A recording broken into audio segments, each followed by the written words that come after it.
نہیں، آپ مجھے بتائیے، میں نے کیا قادیانیوں کو مسلمان قرار دے دیا تھا؟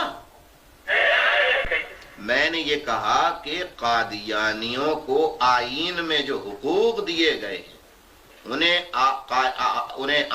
آئین میں مسلمان نہیں کہا گیا، دوسری ترمیم میں انہیں غیر مسلم قرار دیا گیا اور کہا کہ وہ اقلیت ہیں۔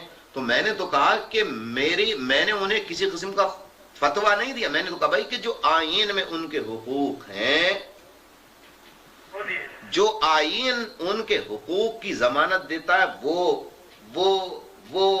انہیں دیے جائیں۔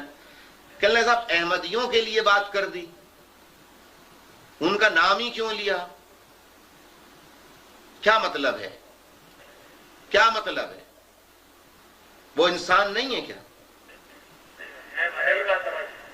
اگر آپ کی نظر میں کوئی واجب القتل ہے تو آپ بھی کسی کی نظر میں پھر واجب القتل ہو سکتے ہیں عقیدے اور نظریے کی بنیاد پر، اور اگر نظریات کی بنیاد پر ایک دوسرے کو واجب القتل تصور اور تسلیم کرتے ہوئے قتل و غارت گری کا یہ سلسلہ جاری رہے تو دنیا کائنات میں کوئی انسان باقی نہ رہے۔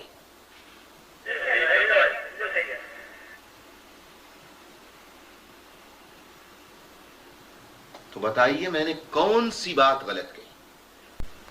میں نے قرآن مجید کی آیت پڑھی، لکم دینکم ولی دین، تمہارا دین تمہارے ساتھ، میرا دین میرے ساتھ۔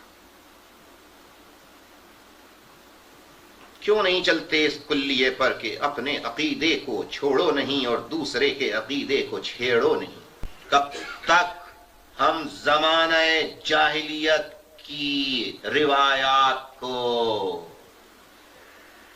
کب تک ہم زمانہ جاہلیت کی روایتوں کی چادروں کو اوڑھ کر مذہب اور عقیدے کی بنیاد پر ایک دوسرے کا قتل عام کرتے رہیں گے؟ میری نظر میں یہ انسانیت کا قتل ہے، میری نظر میں یہ خلاف شرع ہے، میری نظر میں یہ خلاف اسلام ہے۔